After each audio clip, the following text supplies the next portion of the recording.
అన్నదాత అన్నదాత మీ అన్నదాత చెమటోడ్చి ఆహారాన్నందించే రైతన్న అనునిత్యం నీ కండదండగా నిలిచే నేస్తం ఎవరన్నా అన్నదాత అన్నదాత మీ అన్నదాత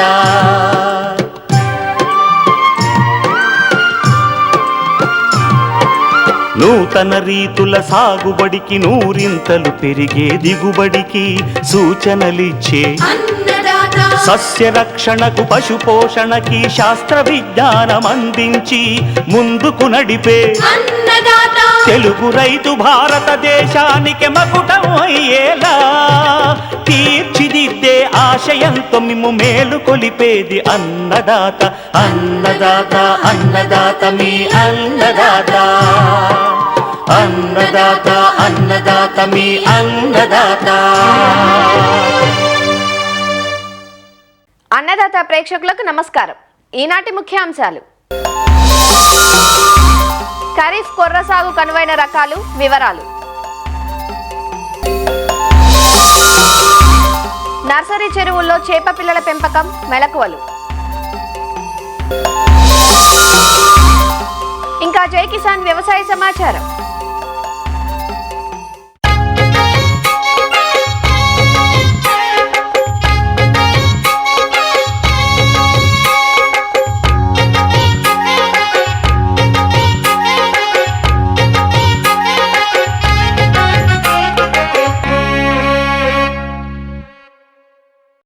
ఈ మధ్య కాలంలో చిరుధాన్యాలకు ప్రాధాన్యం పెరుగుతోంది. మారుతున్న ఆహారపు అలవాట్లతో గత కొంతకాలంగా ఆహారంలో చిరుధాన్యాలను ఉపయోగిస్తున్నారు. అతి తక్కువ నీటితో చాలా తేలిగ్గా పండించగలిగిన పంటలివి. వాటిలో కొర్రను ఉత్తర కోస్తా జిల్లాలైన ఉమ్మడి శ్రీకాకుళం, విజయనగరం, విశాఖపట్నం జిల్లాల్లోనూ అలానే రాయలసీమ ప్రాంతాల్లోనూ రైతులు ఎక్కువగా సాగు చేస్తుంటారు. నీరు నిల్వ ఉండని తేలికపాటి నేలల్లో తక్కువ పెట్టుబడులతో స్వల్పకాలంలో చేతికి వచ్చే పంట ఇది.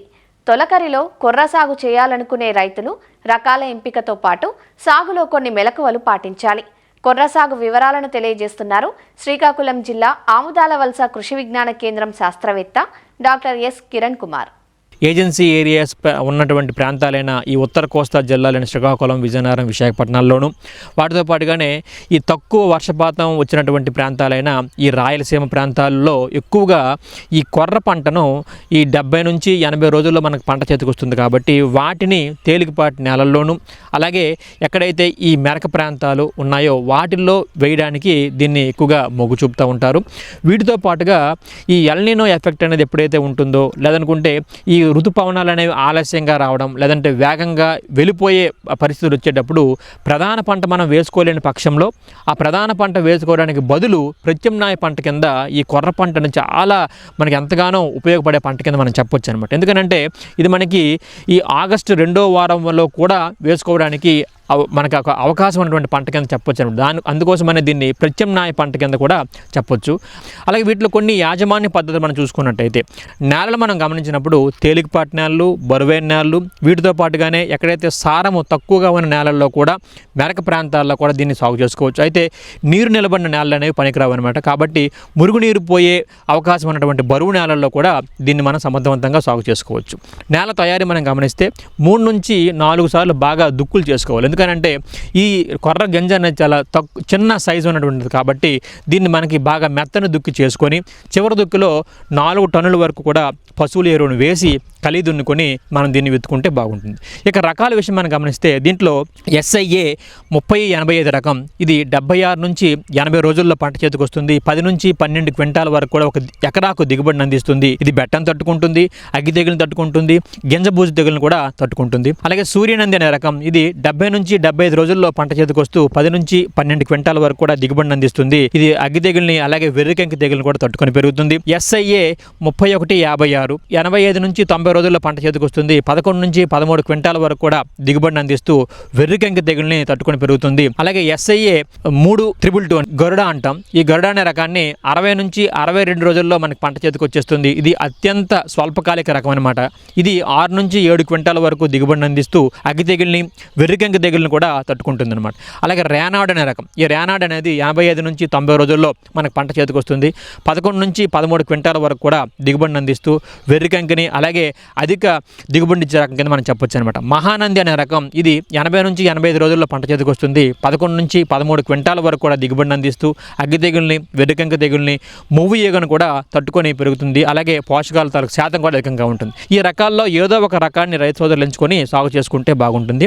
విత్తన మోతాదు మనం చూస్తే ఇది మనకు 2 కేజీల విత్తనం అనేది నారు పెంచి మనం నాటు వేసుకునే విధానంలో మనకు సరిపోతుంది. అలాగే వెజ్జల్లే పక్షంలో దీన్ని మనం 6 కేజీల విత్తనం అనేది ఒక ఎకరాకి మనం వెజ్జల్లుకొని విత్తన శుద్ధి మనం చూసుకున్నట్టయితే దీంట్లో థైరామ్ కానీ, క్యాప్టాన్ కానీ, మ్యాంకోజాబ్ కానీ ఏదో ఒక మందుని ఒక 3 గ్రాములు 1 కేజీ విత్తనానికి పట్టించి మనం విత్తుకున్నట్టయితే ఈ చీడపేడలు రాకుండా మనం నివారించుకోవచ్చు. అలాగే విత్తే దూరం మనం గమనించినప్పుడు దీన్ని మనకి వరుసల్లో విత్తుకుంటే 22.5 సెంటీమీటర్లు వరుసకి అలాగే మొక్కకి 7.5 సెంటీమీటర్లు పెట్టి మనం విత్తుకున్నప్పుడు ఇది మనకు మొక్కల సాంద్రత బాగా ఉండి ఈ కంకి అనేది బాగా రావడానికి ఆస్కారం అనేది ఉంటుంది.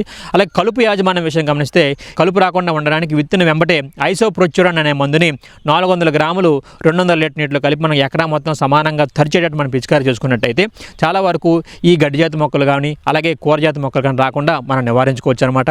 ఇక ఎరువుల యాజమాన్యం గమనిస్తే దీనికి ఎరువుల మోతాదు కూడా చాలా తక్కువ మొత్తంలోనే అవసరం పడతాయి. దానికోసమై 16 కిలోల నత్రజని అలాగే 8 కిలోల భాస్వరాన్ని 8 కిలోల పొటాషియం ఇచ్చే ఎరువుల్ని ఒక ఎకరాకు వేయవలసి ఉంటుంది. అందుకోసమే రైతు సోదరులు 28 కిలోల యూరియాని, 17 కిలోల డిఏపిని, 13 కిలోల మొరేట్ ఆఫ్ పొటాషియం వేస్తే సరిపోతుంది అనమాట. సో దీనికి మనం విత్తనం వేసేటప్పుడే 17 కిలోల డిఏపిని, 13 కిలోల మొరేట్ ఆఫ్ పొటాషియం అలాగే నత్రజని 2 సంభాగాలుగా చేసుకొని అందులో ఒక భాగాన్ని విత్తనం వేసేటప్పుడు వేసుకొని మిగిలినటువంటి సగభాగం అనేది 30 రోజుల తర్వాత మనం వేసుకున్నట్టయితే పోషక యాజమాన్యం కూడా చాలా చక్కగా చేసిన వాళ్ళం అవుతాం. నీటి యాజమాన్యం గమనిస్తే ఇది కొర్ర పంటకి చాలా తక్కువ మొత్తంలో నీరు అవసరం పడుతుంది కాబట్టి ఖరీఫ్లో వేసే కొర్ర పంటకి చాలా వరకు నీరు పెట్టాల్సిన అవసరం ఉండదు.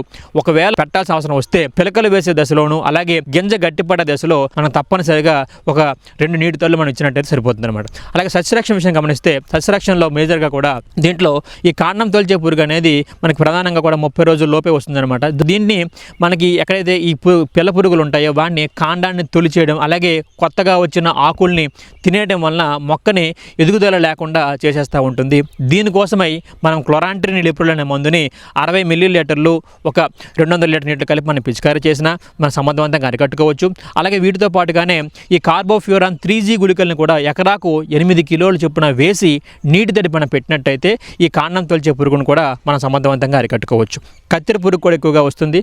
ఈ కత్తెర పురుగు కోసం ఏంటంటే ఇది ముందుగా మొక్క తాలూకా ఆకుల్ని మనకు కత్తిరించి ఆ తర్వాత మువ్వులో కూడా దిగిపోయి మువ్వును కూడా మనకి తినేయడం కూడా జరుగుతుందన్నమాట. సో దీన్ని మనం నివారించాలంటే ఈ ముందుగానే 5% వేప గింజల కషాయాన్ని పిచికారీ చేయడం లేదనుకుంటే వేప నూనెని 5 మిల్లీలీటర్లు 1 లీటర్ నీటి కలిపి పిచికారీ చేసినా కూడా మనం దీన్ని సమర్థవంతంగా అరికట్టుకోవచ్చు చిన్న దశల్లో. ఆ తర్వాత ఈ రసాయనాల మందులు కూడా వాడి అంటే దీంట్లో క్లోరాంట్రిన్ లిప్రోల్ కానీ అలాగే స్పైనోసాడ్ కానీ 60 మిల్లీలీటర్లు ఒక 200 లీటర్ నీటి కలిపి మనం పిచికారీ చేసినా లేకపోతే దీన్ని మనము ఈ ఇమామెక్టిన్ బెంజేట్ కూడా 100 గ్రాములు ఒక 200 లీటర్ నీటిలో కలిపి మనం పిచికారీ చేసినా కూడా దీన్ని సమర్థవంతంగా అరికట్టుకోవచ్చు. అలాగే ఈ తెగుళ్ళ విషయంకి వచ్చినప్పటికీ దీంట్లో మేజర్గా 2 రకాల తెగుళ్ళు ఎక్కువగా వచ్చి పంటను ఆశిస్తూ ఉంటాయి. దాంట్లో అగ్గి తెగులు ఒకటి. అగ్గి తెగుల విషయం మనం గమనిస్తే ఇప్పుడైతే తేమతో కూడిన వాతావరణం ఉంటుందో రాత్రిపూట ఆ టైంలో ఆకుల మీద నూలుకండ ఆకారంలో మచ్చలు ఏర్పడేవి. క్రమేణా ఎక్కువ సంఖ్యలో మచ్చలు కూడా పెరగడం జరుగుతుంది దాని తాలూకు ఉధృతి పెరిగేటప్పుడు.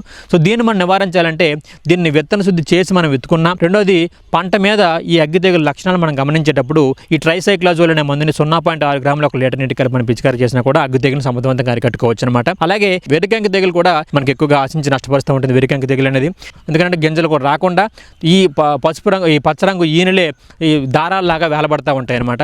సో దీన్ని మనం నివారించాలంటే తప్పనిసరిగా విత్తన శుద్ధి అనేది థైరామ్తో కానీ క్యాప్టాన్తో కానీ మ్యాంకోజబ్తో కానీ విత్తన శుద్ధి చేసుకుని విత్తుకున్నా అలాగే మెటలాక్సైల్తో కూడా మనం విత్తన శుద్ధి చేసినా కూడా తగ్గుతుంది. వీటితో పాటుగా ఎక్కడైతే మనము పంట మీద మనం గమనించామో దీన్ని మెటలాక్సైల్ అనే మందుని 2 గ్రాముల 1 లీటర్ నీటి కలిపి మనం పిచికారీ చేసినప్పుడు ఈ వెర్రికంకి తెగులను కూడా సమర్థవంతంగా అరికట్టుకోవచ్చు. అలాగే పక్షుల బెడద కూడా ఎక్కువగా ఉంటుంది. సో ఎప్పుడైతే మనకి కంకులను రెడీ అయిపోతూ ఉంటాయో పక్షులు కూడా ఎక్కువగా ఆశించి ఆ గింజలను తినడం జరుగుతుంది. కనుక దాన్ని మనం నివారించాలంటే ఈ శబ్దాలు చేసే ధ్వనులు చేసే పరికరాలను ఏర్పాటు చేయడం అలాగే ఈ మెరిసే ఎర్రని రెబ్బలను మనం కట్టేటప్పుడు ఏమవుతుందంటే అవి స్కేరింగ్గా ఉపయోగపడతాయి కాబట్టి మన పంట మీదకి ఈ ఈ పక్షులు రాకుండా ఉండడానికి అవకాశం ఉంటుందన్నమాట. ఈ కోత విషయంకి వచ్చినప్పటికీ కూడా ఎప్పుడైతే ఈ పచ్చ రంగులో ఉన్నటువంటి కంకులు కాస్త ఈ ముదురు గోధుమ రంగులోకి మారేటప్పుడు దీన్ని మనము ఈ కోత అనేది చేపట్టాలి.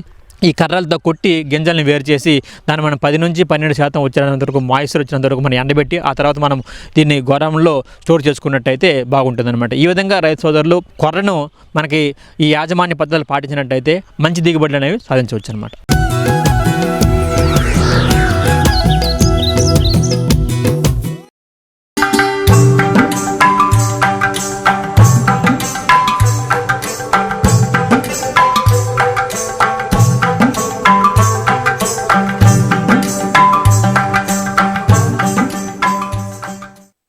వ్యవసాయంలో నాణ్యమైన అధిక దిగుబడుల సాధనకు విత్తనం ఎంపిక అనేది ఎంత ముఖ్యమో మత్స్య పరిశ్రమలోనైనా అంతే. ఎంచుకునే విత్తనపు పిల్ల ఆరోగ్యంపైనే దిగుబడులు ఆధారపడి ఉంటాయి. చేపల పెంపకంలో విత్తనపు పిల్ల వివిధ సైజుల్లో లభ్యమవుతూ ఉంటుంది. గ్రుడ్డు దశ, ఫ్రై, ఫింగర్లింగ్ ఇలా దశల వారీగా పెంచడానికి కనీసం ఏడాది కాలం పడుతుంది. ప్రతి దశలోనూ చేప పిల్లల పెంపకంలో మెలకువగా వ్యవహరించాలి. లేదంటే మరణాల శాతం ఎక్కువగా ఉండి నష్టాల బారిన పడే అవకాశం ఉంది. అంతేకాదు ఈ సమయంలో అందించే మేతల పట్ల కూడా రైతులు అవగాహన కలిగి ఉన్నప్పుడే ఖర్చులు అదుపులో ఉంటాయి.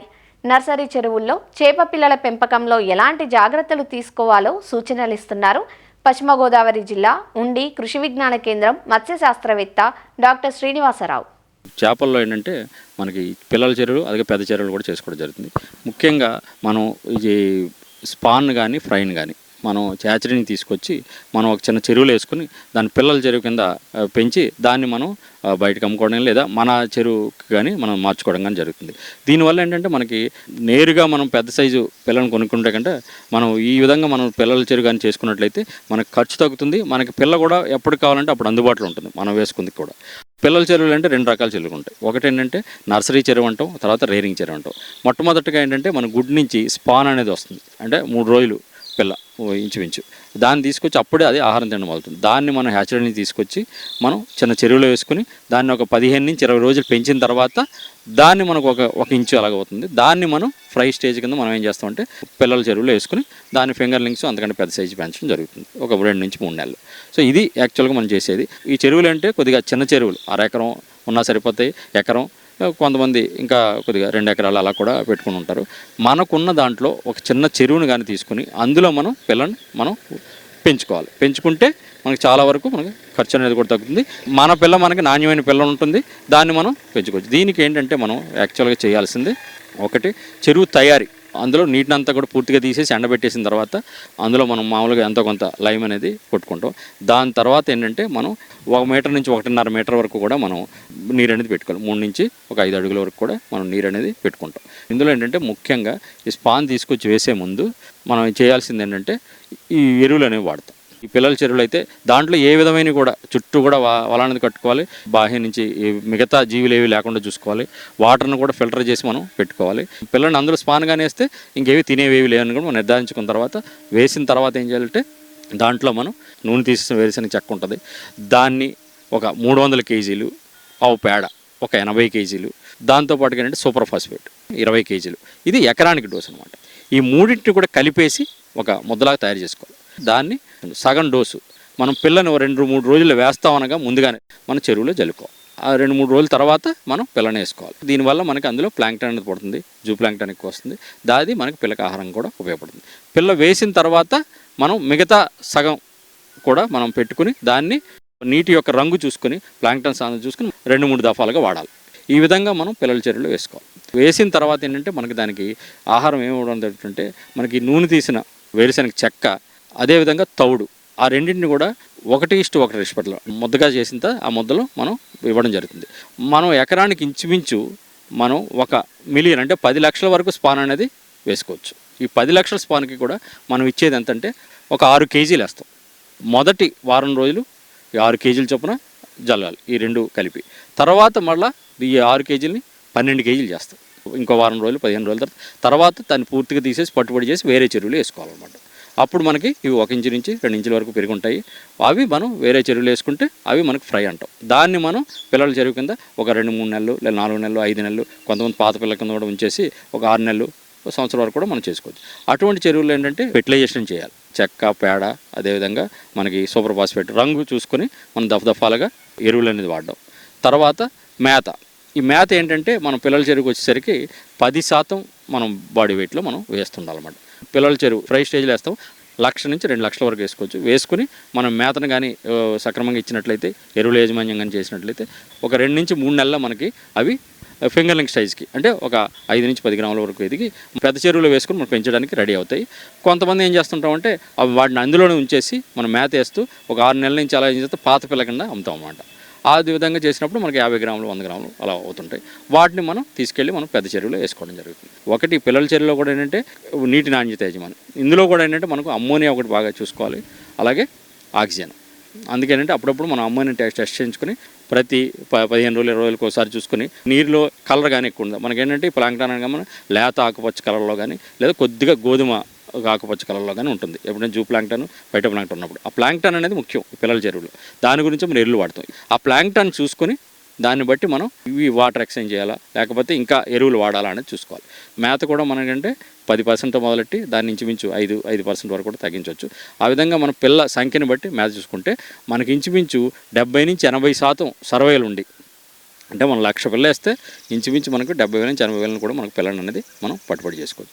ఈ విధంగా చేసుకున్నప్పుడు ఏంటంటే మనకి ఎప్పుడు కావాలన్నా సరే పిల్ల అందుబాటులో ఉంటుంది. కానీ మన చెరువు తయారీ అనేది ముఖ్యం. చెరువు తయారీ, ఎరువుల యాజమాన్యం, మేత యాజమాన్యం ఈ పిల్లల చెరువుల్లో కూడా దీన్ని మనం సక్రమంగా పాటిస్తే చాలా వరకు మనకు ఏ వ్యాధులు రాకుండా కూడా మంచి క్వాలిటీ పిల్లని మన చెరువులో మనం వేసుకోవచ్చు, మిగతా వాళ్ళు కూడా అందించవచ్చు.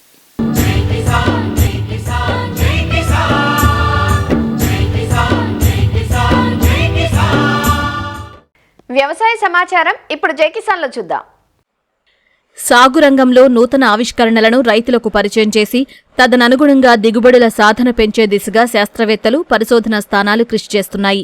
ఇందులో భాగంగా శ్రీ సత్యసాయి జిల్లా మడకశిరలోని ఇంజనీరింగ్ కళాశాలలో solar tilting evaporation and energy consumption మరియు సెన్సార్ ఆధారిత seed flow and seed rate monitoring విధానంపై పరిశోధనలు చేస్తున్నారు.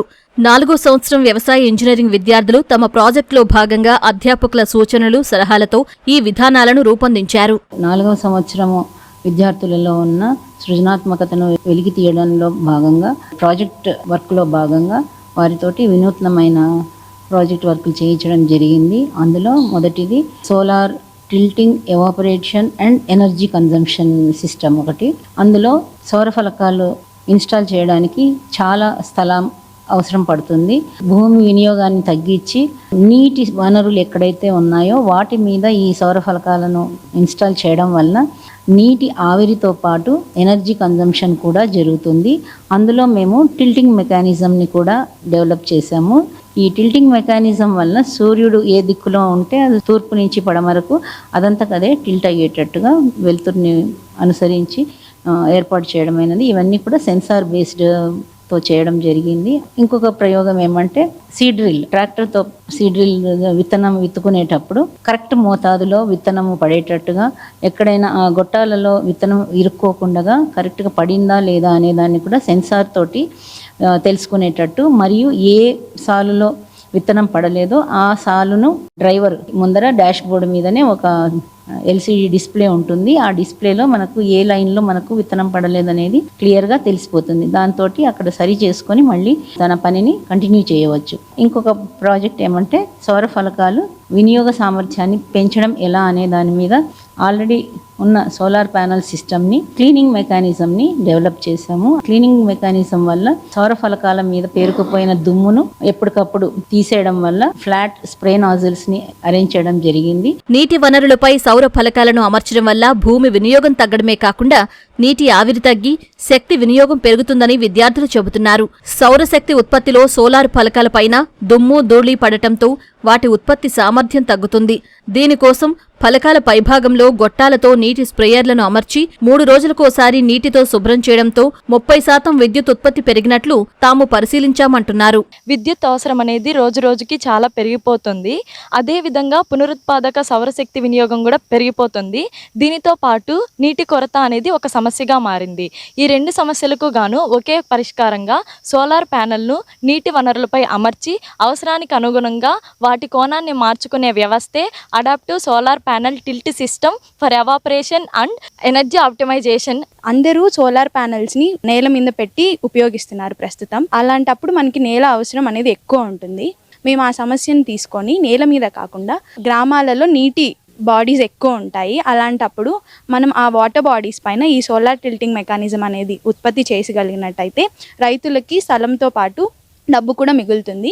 మనకి ప్రస్తుతం ఉన్న సోలార్ టిల్టింగ్ మెకానిజం ఏంటి అంటే సూర్యుని డైరెక్షన్ బట్టి ఈ సోలార్ టిల్టింగ్ మెకానిజం అనేది జరుగుతుంది. సూర్యుడు ఎటువైపు తిరిగితే అటువైపు ఈ ప్యానెల్ తిరగడం వల్ల ఎనర్జీ అనేది 25% ఎక్కువ మనం ఉత్పత్తి చేయగలుగుతున్నాము. ఇప్పుడైతే మనం ఈ సోలార్ టిల్టింగ్ మెకానిజం అనేది వాటర్ బాడీ మీద పెడతామో అప్పుడు వాటర్కి షేడ్ ఉండడం వల్ల వాటర్ ఎవాపరేషన్ కూడా తగ్గుతుంది. మేము adaptive solar panel tilting mechanism system చేసినప్పుడు మనం వాడిన సెన్సార్లు DTH22 ఈ సెన్సార్ టెంపరేచర్ అండ్ హ్యూమిడిటీని పసిగడుతుంది. Temperature and humidity high variation నుంచి మిషన్ లెర్నింగ్ ద్వారా దాని విండ్ యొక్క వెలాసిటీని డిటెక్ట్ చేసి దాన్ని విండ్ బ్యారియర్గా అమరుస్తాము. ఎప్పుడైతే గాలి ఎక్కువ ఉంటుందో అప్పుడు అది విండ్ బ్లాకర్గా యాడ్ చేస్తే మనకి ఎవాపరేషన్ లాసెస్ తగ్గుతుంది. అలానే సెన్సార్ ఆధారిత seed flow and seed rate monitoring విధానాన్ని సైతం ఇక్కడి విద్యార్థులు రూపొందించారు. సీడ్ డ్రిల్తో విత్తే సమయంలో ఎదురయ్యే సమస్యలను తగ్గించి విత్తనం వరుసల్లో సక్రమంగా పడేలా ఈ విధానాన్ని రూపొందించామంటూ వివరిస్తున్నారు. మేము ఈ ప్రాజెక్టుని ఎందుకు ఎంచుకున్నామంటే వ్యవసాయ చక్రంలో విత్తు నాటడం అన్నది ముఖ్యమైన దిశ. ఎందుకంటే ఆ దశ నుండే మనకు పంట నాణ్యత అన్నది ప్రారంభమవుతుంది. అందుకు ఇప్పుడు విత్తనాలు నాటడానికి మనకు ఉన్న technology seed drill and planters. వీటిలో రైతులు ఎదుర్కొంటున్న సమస్యలు ఏమిటంటే మట్టి సీడ్ ట్యూబుల్లో కూరుకుపోవడం, మరియు ఇప్పుడు పెద్దగా పొలం ఉన్న రైతులకు ఎక్కువ విత్తనాలు వేయడం వల్ల హోపర్లో సీడ్ లెవెల్ తెలియకపోవడం. అది విత్తనాలు అయిపోతే మనం సీడ్ డ్రిల్లు పొలంలో నడపడం ద్వారా ఎటువంటి ఉపయోగము ఉండదు. ఇది ఒక సమస్య. మరియు మనకు స్టాండర్డ్స్ ఆధారిత సీడ్ రేట్, ఒక్కొక్క విత్తనానికి ఒక్కొక్క సీడ్ రేట్ ఉంటుంది. దానికి ఆధారితంగా మనము సీడ్ రేటు పొలంలో మనము విత్తనాలని నాటాలి. సో ఈ 3 సమస్యలకు పరిష్కారమే మా యొక్క ప్రాజెక్ట్. దీనిలో ముఖ్యంగా మేము 3 సెన్సార్లను ఉపయోగించాము. Ultrasonic sensor and piezo electric sensor and Hall effect sensor. ఈ 3 సెన్సార్లు ఉపయోగించి మేము రియల్ టైం డేటా కలెక్ట్ చేసుకొని దాని ద్వారా మేము రైతులకు సమాచారాన్ని అందిస్తాము. దీనికి మెయిన్గా మాకు అయిన ఖర్చు 8,000 అయింది. మరియు దీంట్లో మనకు ముఖ్యంగా వచ్చే అవుట్కమ్ ఏంటంటే మనకి real time values, cumulative values and seed flow condition and sensor status and real time వాల్యూస్లో మనకు వచ్చి area and hopper level and seed rate అనేది వస్తుంది. అలాగనే మనకి సీడ్ ఫ్లో కండిషన్ అనేది ఫ్లోనా, నో ఫ్లోనా, లేకంటే బ్లాక్డా అనేది డిస్ప్లేలో మనకి పడుతుంది. వర్క్ అవుతుందా లేదా అని చెప్పి ఎప్పుడైనా మట్టి కూరుకుపోయినప్పుడు బ్లాక్డ్ కండిషన్లో ఉన్నప్పుడు మనకి ఇంటూ మార్కులో డిస్ప్లేలో చూపిస్తుంది. అలాగనే మాకు ఆపరేటర్కి డిస్ప్లేలో కనిపించి అలాగనే బజర్ సౌండ్ అనేది వస్తుంది. దీనివల్ల మనకి తెలుసుకొని వెంటనే మనం ప్రాబ్లం సాల్వ్ చేసుకునే అవకాశం ఉంది. అలాగనే దీన్ని మనం ఆల్రెడీ ఉన్న సీడ్ డ్రిల్కి మనము అమర్చుకోవచ్చు. దీన్ని వ్యవసాయ ఇంజనీరింగ్ విద్యార్థులు రూపొందించిన ఈ పరికరాలు ప్రయోగ పరిశీలనలు దాటి రైతు క్షేత్రాలను చేరితే సాగుదారులకు మరింత ఉపయోగకరంగా ఉంటుందని విద్యార్థులు తమ అభిప్రాయం వ్యక్తం చేస్తున్నారు. మరిన్ని విభిన్న అంశాలతో రేపటి అన్నదాతలో మళ్ళీ కలుసుకుందాం. నమస్కారం. అన్నదాతలు తమ సందేహాలు, సమస్యలను 1800-425-4085 టోల్ ఫ్రీ నెంబర్లో ఉదయం 10 గంటల నుంచి 11 గంటల మధ్య పని దినాలలో సంప్రదించగలరు.